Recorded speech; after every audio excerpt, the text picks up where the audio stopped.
Market Monday time. How's it going? Thanks for joining me.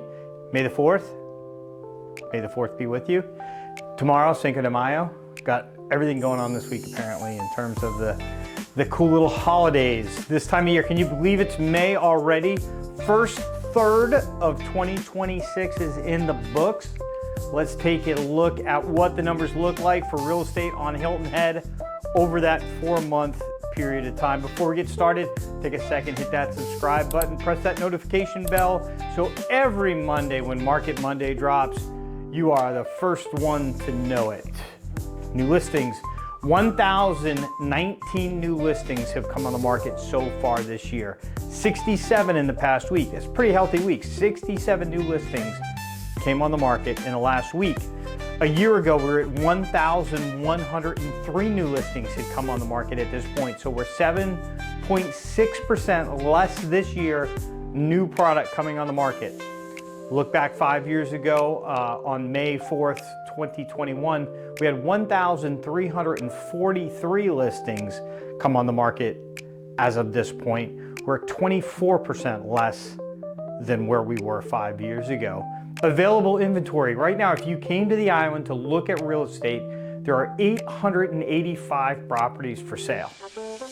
885 properties, that's incredibly low. As a matter of fact, it's 18% lower than where we were just a year ago at 1,083.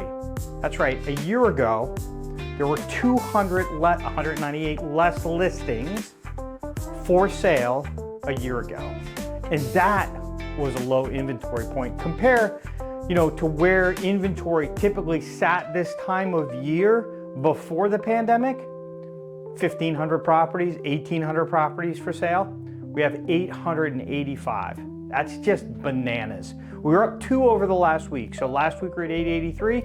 This week we're at 885. And 5 years ago, on May 4th, 2021, height of the pandemic, we had 969 properties for sale. So we're even lower than where we were back then at the height of the pandemic by 8.7%. The inventory thing is the thing right now.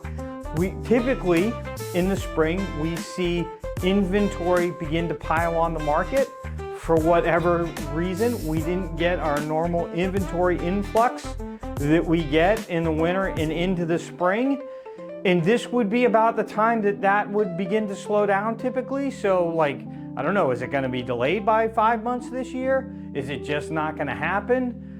It's really interesting. I've never seen a year start off quite like this. So that is the inventory side, the supply side of the supply-demand equation. Now let's talk about demand. First thing we talk about is pending sales. 763 properties have gone under contract so far this year. That's 59 over the last week. That's a pretty good week. So we went from 704 to 763. Where were we a year ago? We were at 703. So we're 8.5% more listings have gone under contract this year than just 1 year ago. So look at that. Inventory is down by 18%. Pending sales are up by 8.5%. That's like a 27% swing. That is an enormous, gigantic swing.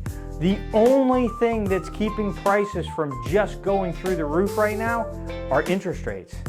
The rest of the market is perfectly aligned for maybe the biggest real estate frenzy that we've ever seen in this market, except for the interest rates. And if you believe there's a change coming in interest rates, you know what's just around the corner for us. I believe there's going to be a change in interest rates when the new Fed chairman takes that spot. That should be this month, so it should be just around the corner. If you have been waiting for a sign from the heavens to buy a property before a frenzy starts, this is the time. I think if you would have done it a couple months ago, you would have had more to choose from. But I hate to see what this market looks like 2 to 3 months from now. Remember during the pandemic how many people were afraid to sell their house because if they sold their house, there was nothing, they felt like there was nothing that they were going to be able to buy? It's coming again. It's coming again. So if you were thinking about doing it, do not wait. We're going to be back in that kind of a market where every listing gets 30 offers. You're going to be in the driver's seat as a seller, but most sellers turn right around and turn into a buyer, and that's where it's going to get painful real quick. So again, sorry, I kind of lost a little bit of track here on the pending slide. 763 pending so far this year, 59 new in the last week. A year ago, we were at 703, so we're 8.5% more pending sales this year. Look back at 2021, 1,395. 1,395 properties had gone under contract at this point in 2021, the pandemic year. We're 45% below that. But remember, coming into the pandemic, there were like 1,900 properties for sale. So we could have sold that many properties. I think it'd be impossible to be at that pending sales level right now with this current existing inventory. So you know, if you've been watching week after week, and you better be watching, that I've been saying right around the corner, closed sales were gonna flop, right? There had been more closed sales last year than there have been this year. This is the week, 652 closed sales year to date, 60 new closed sales over the last week, 652 so far this year. 1 year ago, how many did we have? 652. So we've caught up, right? We've been behind all year. This is the first week that this year, year to date, is not behind last year. We've caught up. And we know, based on what we see with the pending sales, that next week we'll start reporting that closed sales this year, there's more closed sales this year than there was last year, despite the incredibly low inventory. Again, look back at 2021, 5 years ago, 1,248 properties had closed at this point. We're 48% lower than where we were back then. Absorption rate, the story continues. We're at 4.7 months. Last week, we're at 4.6 months this week. A year ago, we were at 6.2, so almost a month and a half less. In 2021, at this point, we're at 2.8 months. What is absorption rate? It's the amount of time in months that it would take to consume the existing inventory if nothing else came on the market, right? It's an indication of, are we in a buyer's market, a seller's market, or a neutral market? Neutral market considered 6 months. 4.6 every week that this goes lower down to 4.6, it means we're moving more and more and more to a seller's market. If we were at 7 months, 8 months, that would be a buyer's market. If we're at 6 months, that's a neutral market. That's what absorption rate is. Days on the market, another good drop this week. Last week we were at 108 days. This week we're at 101. A year ago we were at 91. Expect that 101 to keep dropping as the year goes on. So 101 is 19% higher than where we were a year ago. Back in 2021 at this point, we're at 71 days, so we're 52% higher than that right now. What has this all done to property values? $771,000 is the median sale price on Hilton Head right now. That is 1.8% higher than where we were a year ago. $758,000 1 year ago. And where were we just 5 years ago? $455,000. So we're 69% higher than where we were just 5 years ago. Wrapping it up, looking at it side by side, inventory is down 18%. Sales is the same as last year. Prices are up 1.8% year over year. And absorption rate is down from 6.2 months to 4.6 months. It is shifting rapidly to a seller's market. And that's it. If you're a seller, right? The seller's market is deepening. This is a great time to sell. Why do I say it's a great time to sell? Wouldn't it be better waiting until there was 3 months worth of inventory to sell? Well, yes, if you're a seller that doesn't plan on doing anything once you sell the property, meaning you're going to liquidate your property and you're going to put the money in the stock market or you're going to put it under your mattress, then yes, wait to sell.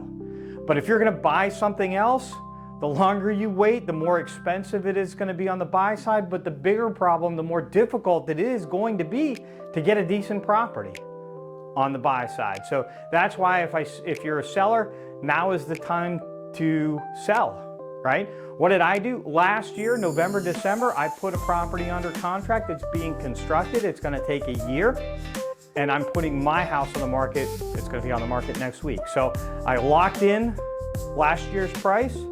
I did all the work to get my house just like new, and it's going on the market because there is no better time to sell if you're a seller than right now. If you need help doing so, you know how to find us.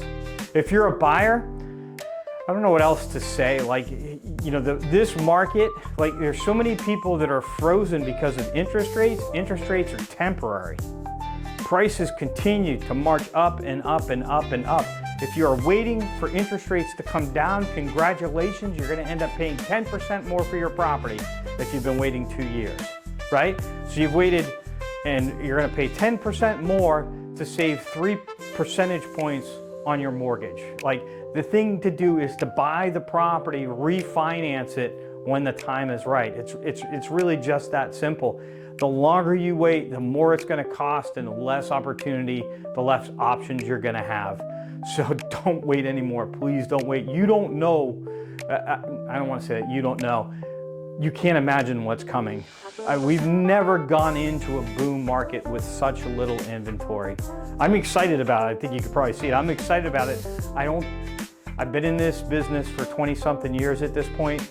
I've been through the crash of 2008. I've been through the boom that was the pandemic, real estate around the pandemic. This is going to be the third market where I say this is a market that I've never seen before. It's not if. It's not if interest rates go down in the next couple months. It's just when they go down. It's going to happen. It's the only way that the current administration has a chance of winning the midterm elections, and they're not going to not throw everything that they have at winning the midterm elections. I think you know it and I know it. So what do you think? You in the market? What do you think this market's all about? What do you think it's going to happen? Let us know in the comments. And before we go, interest rates, they ticked up a tiny bit this week on the 30-year. We went from 6.23 last week to 6.30 this week. We're down from a year ago. A year ago we were at 6.76. And if you're a 15-year, if you're looking at a 15-year mortgage, it actually went down a tick this week. We're at 5.65 last week. Now we're at 5.64 this week. A year ago, we were at 5.92. So again, that's it. Make sure you subscribe, hit that notification bell, and talk to us in the comments. Let us know what you think. See you soon.